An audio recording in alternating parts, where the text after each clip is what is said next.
Alkanad's perspective.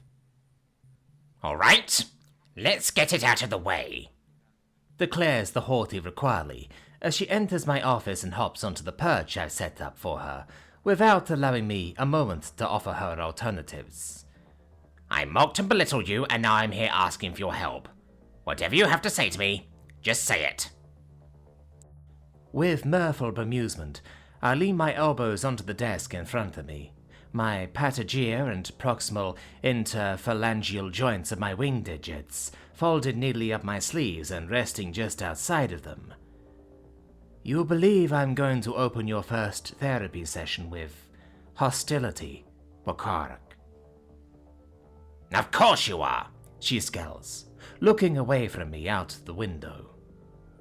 I'm sure you think I deserve it. It sounds to me as if you might think you deserve it, I pose, my tone neutral. Well, don't I? After the things I said about you and your husband, he point-blank refused my case, she shrieks irritably. I'm sure the two of you will have a good laugh at the things I tell you later.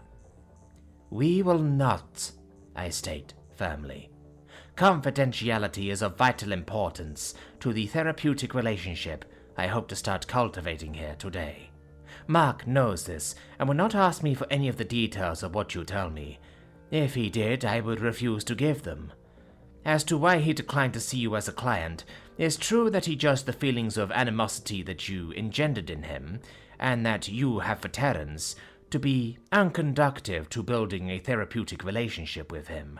But this was not a snub, Wakarak.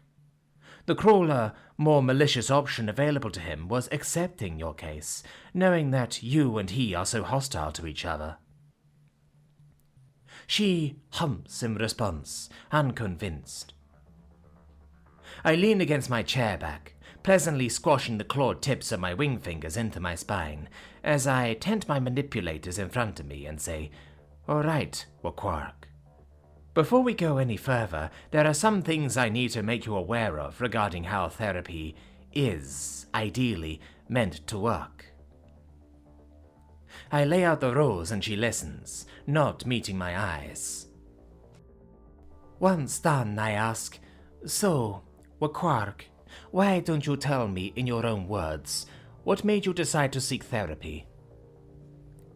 I watched my clan sister's Terran throw himself in front of a vehicle to save a child he had never met before the other week. Oh, I see. It was traumatic for you, I ask uncertainly. She doesn't strike me as the type to allow an event like that to upset her to such a degree, not least due to her not giving the impression of having particularly high empathy for others. It was, she scowls, visibly distressed. All right, tell me how it made you feel, I probe. There are a long few moments of silence as she seems to be gathering her thoughts. Conflicted, she eventually says, reticently. Conflicted? What is the conflict? He told you how he saved my life during the boarding by the terrorists?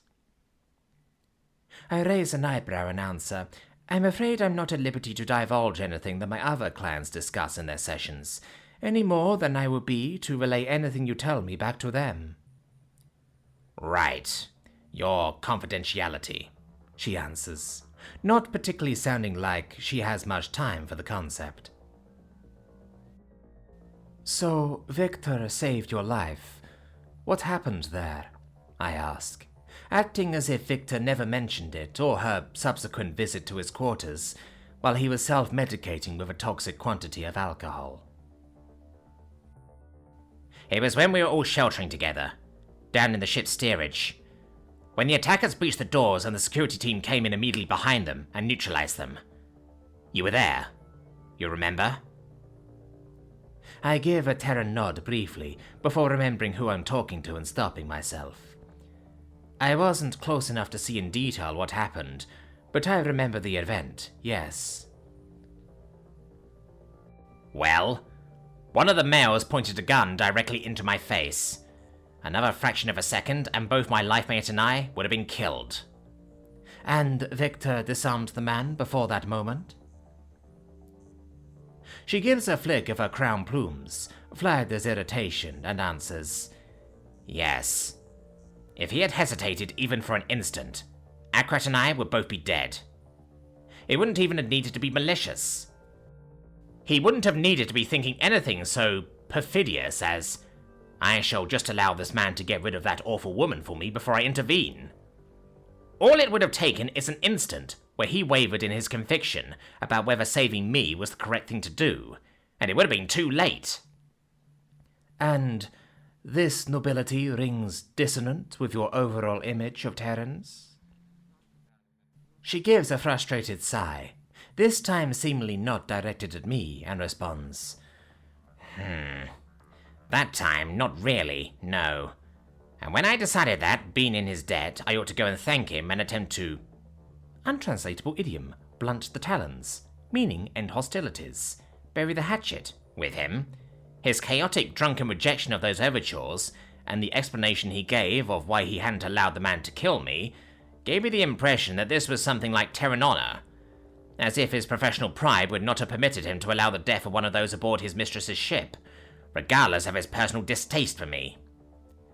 And this second instance of witnessing him save a life changed that perception for you?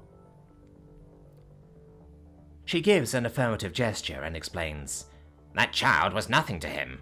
His mother was no one. He had nothing to gain from saving him, and yet not only did he not hesitate at all, he pushed his future life mate out of the way to do it. He did? I ask. He failed to mention that part in our session.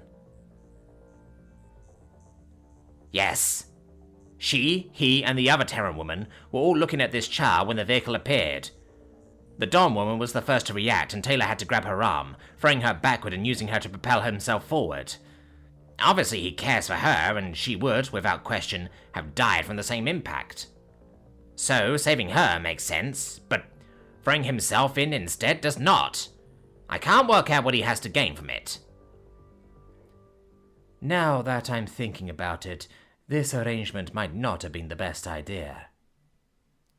I know too much about this woman's antagonistic relationship to too many of my other clients, and now I'm learning things I'm not supposed to know about.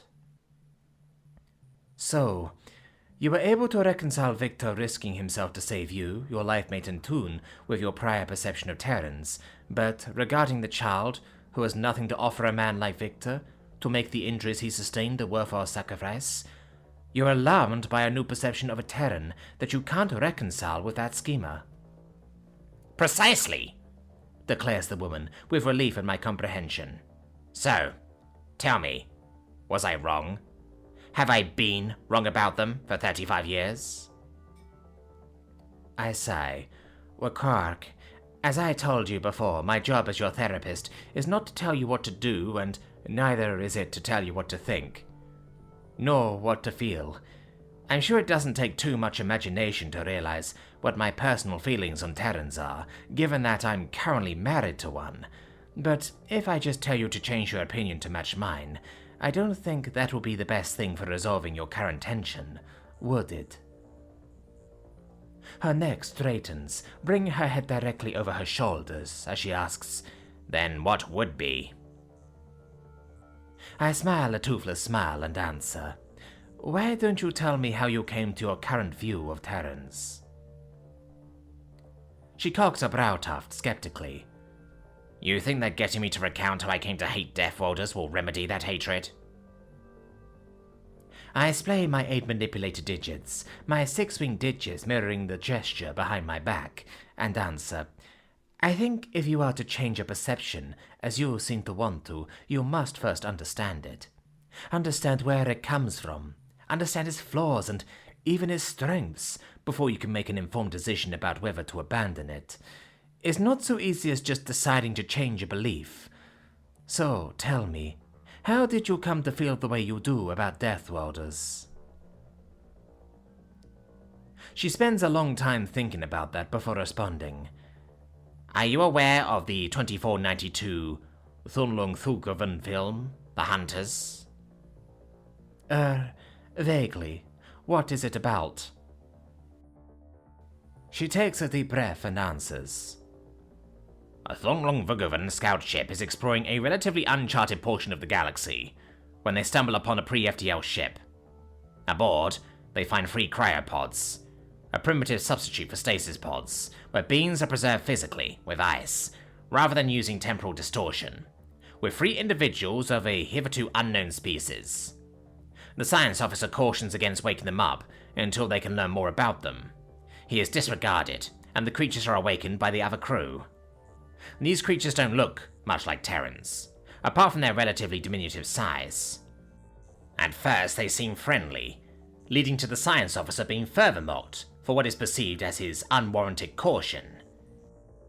They give the name of their species as the Seekers, and spend the next third of the film's runtime ingratiating themselves with the Thunglung crew. Occasional clues are given as to their true nature, moving a little too fast in the background of shots, lifting things it doesn't look as if they should be able to, staring a little too long and a little too intently at the other characters with their forward-facing eyes. And their true nature is that of Deathwalders, I provide. She gives an affirmative gesture and continues. Around 2/3 of the way through the film, it is revealed that Seeker is a mistranslation. They are, in fact, hunters, rather than seekers.